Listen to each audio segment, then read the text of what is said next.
Is it good news? Ding dong, the witch is dead. The day was coming. On the segment with RT, the question I was asked was, does this have to do with Trump? Or at least that was what someone was hypothesizing in the sound clips they were playing. It's like, this was not inevitable. This was quite inevitable in that Canada has elections every 4 years if they're not triggered earlier. So regardless of whatever else happened, there was, barring declaring martial law like they did in Ukraine to suspend elections indefinitely, because that's what you have to do to preserve democracy. There was going to be an election one way or the other by, say, September, October 2025. Probably October. I mean, when I ran, it was in September 2021. So there was going to be an election within 4 years. It's every 4 years there's an election by law, unless there's a non-confidence, unless government dissolves and they trigger an election earlier. So it was going to happen sooner than later that there would be an election and the Liberals will get their asses handed to them. They will. And I'm not saying this because I love Pierre Poilievre. I think he's a very smart man, certainly more charismatic than Justin Trudeau, but unapologetically PPC, and I unapologetically do not trust Pierre Poilievre. Nor do I actually think the Conservatives are much better than the Liberals. I mean, I guess we'll get to the same hell path, just slower. So I guess they're better. But it's going to happen. There was going to be an election. Liberals will get their asses handed to them, as will the NDP, because Jagmeet Singh is the most loathsome, second most loathsome, or tied for first Canadian politician, currently, if not in the history of Canada. It's a little early. So Justin Trudeau, the rumors were yesterday.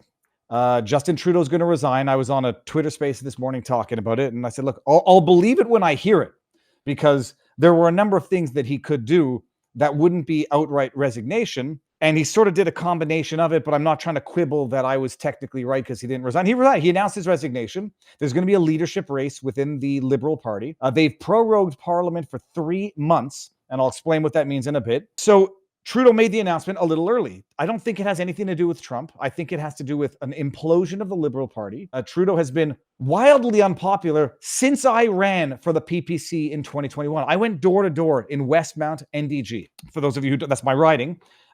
It's more, I won't say it's more liberal than DC, because it's not more liberal than DC is Democrat. DC is 95% Democrat. Westmount NDG as a riding has gone to the Liberals. For those of you who are American, the Liberals are like the Democrats and the Conservatives are like the Republicans, except talk about this also. Pierre Poilievre is not Canada's Trump, but we'll get there. Westmount NDG, the riding that I ran in, has gone for the Liberals, over 50% of the vote for the last 30 years, with the exception of one time when it went for the NDP in 2013. Back when the NDP actually stood for something, when Jack Layton, who looks a lot like my late father-in-law, was the leader of the party. When the NDP used to be a respectable party, when it had a respectable leader, and now it's fucking scumbags like you've never seen in that party. Sorry.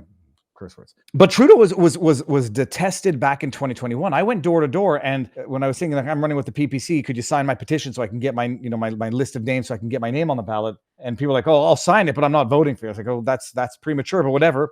I said, well, who are you going to vote for? Oh, they said, I'm going to vote NDP as a protest vote to the Liberals. I said, you're voting for the Liberals' brother, and you think that you're spiting the Liberal. But even then, the whole point is everybody hated Justin Trudeau. Everybody. Mark Garneau, the astronaut, the guy who won the riding where I ran. At one point in time, I made a joke because everybody knew everybody hates Justin Trudeau, and everybody knew that Mark Garneau and Justin Trudeau didn't get along. And I put out a tweet. It's like everybody hates Justin Trudeau. Even Mark Garneau hates Justin Trudeau. And I struck a chord. If anybody remembers, go find that tweet. And Mark Garneau's like, "Don't ever say my name." I was like, biatch, I think I must have struck a chord. Everybody hates Trudeau. They've hated him for 4 years. He has driven the country into the current lamentable state that it is. So his time was up. And what this is now is another explanation as to why this didn't happen earlier, because the new Democrat Party under Jagmeet Singh could have triggered a non-confidence vote, or at least they've made motions for non-confidence votes, but they've never passed because the NDP has been propping up the Liberals. This could have happened earlier, except dirty scumbag Jagmeet Singh has been propping up the Liberals. And now that Jagmeet Singh has propped up the Liberals for just long enough that if they call an election now, Jagmeet Singh would have secured his federal pension. That's why things fell apart now. It got to that point where Jagmeet Singh pulled his supply and confidence agreement that he had with the Liberals, but then still didn't trigger a non-confidence vote when he could have months ago, because he needs to get to that securing his federal pension, which, what is the word, materializes? No, what's it called when something is confirmed? Matures. by February 2025. So that's why this happened now. They know that an election is forthcoming. Everybody hates Trudeau. If Trudeau does not resign and they don't have reasonable leadership or replacement, they're going to have their asses handed to them in a way that they cannot possibly fathom. And so they're trying to minimize the damage now by getting Trudeau out, getting someone in who's less detested, and cutting their losses as far as what the loss is going to be come the next election. Okay. Who kept the turd in power? Eastern side of Canada, nothing will change in the future. Well, that's from Mighty Mouse 327. Ontario and Quebec have 70 some odd percent of the population of Canada. I looked this up in a previous episode, in a prior show. I was shocked. I'm going to ask Grok, what percentage of Canadian population is Ontario and Quebec? Let's see if you can understand my typos. Combined population of Ontario and Quebec constitutes 60% of the total population. So, I mean, yeah, it's true. Ontario and Quebec kind of dictate the government of Canada. And it's true. Ontario and Quebec very much propped up and or voted for, put into power a liberal minority government the last time, and Trudeau since 2015. But Jugmeat definitely propped up the Trudeau government longer than needed. And a lot of this is to be blamed on them. Okay, fine. So Justin Trudeau made the announcement today in a presser, and I'll get the full. Do we go for the? Maybe we'll go through the full presser. I love it. Everyone's going nuts, but we'll talk about what it means and what it doesn't necessarily. So last night over dinner, oh yes, I told my kids about the decision that I'm sharing with you today. I intend to resign as party leader, as prime minister, after the party selects its next leader through a robust, nationwide, competitive process. I intend to resign after they have selected someone after a robust process. Let me just play it again because it's not irrelevant what he said. I told my kids about the decision that I'm sharing with you today. After they watched Barbie, of course, they went and had a Barbie night out, and then he broke the sad news to them. I intend to resign. I intend to resign as party leader, as prime minister, after the party selects its next leader.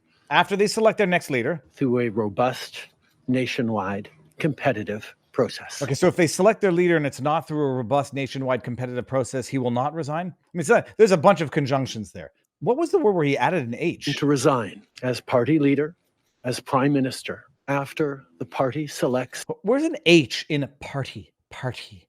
Its next leader. I'll let this play out. Through a robust, nationwide, competitive process. Last night, I asked the president of the Liberal Party to begin that process. This country deserves a real choice in the next election, and it has become clear to me that if I'm having to fight internal battles, I cannot be the best option in that election. You are the worst option Canada has ever had. Party battles. So he intends to resign after the Liberals appoint a replacement through robust nationwide contest. We won't go through the entire thing. He goes and he pats himself on his back and he says, like, we've done great stuff for Canada by destroying it and turning it into a divided totalitarian hellhole.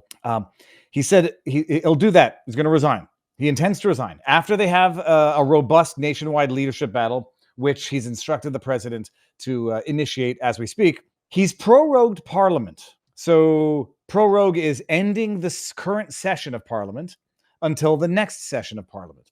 He's prorogued Parliament until March, I don't know, sometime in March. So we're January to February to March. I think it's the end of March. So almost 3 months, but like 2.5 months prorogued. Ended government. All the current bills that were pending, that were in debate, all of the committees, etc., are now, I don't know if dead in the water is the right word, but they die on the vine and they will not become law. And then when the next session of government comes up, you can start from scratch, whatever you want to pick up in the new session. That's proroguing. I don't know exactly what aspects of the government, and the government doesn't fall apart and the government doesn't stop working, but the session is over and it will be over until March, until after they've had their liberal leadership contest. And then when the next session comes in, they're going to have a new party, a new Liberal Party leader, who from what I understand will technically be the prime minister. I hope I'm not making a mistake on this, but I reserve the right to make a mistake on this because they're not calling an election just yet. Although once the pension checks hit and once they mature, they will call an election. It's going to come earlier than October, from what I understand. Okay, so they prorogue Parliament. So there's no more session in effect right now. There's no more government business in effect.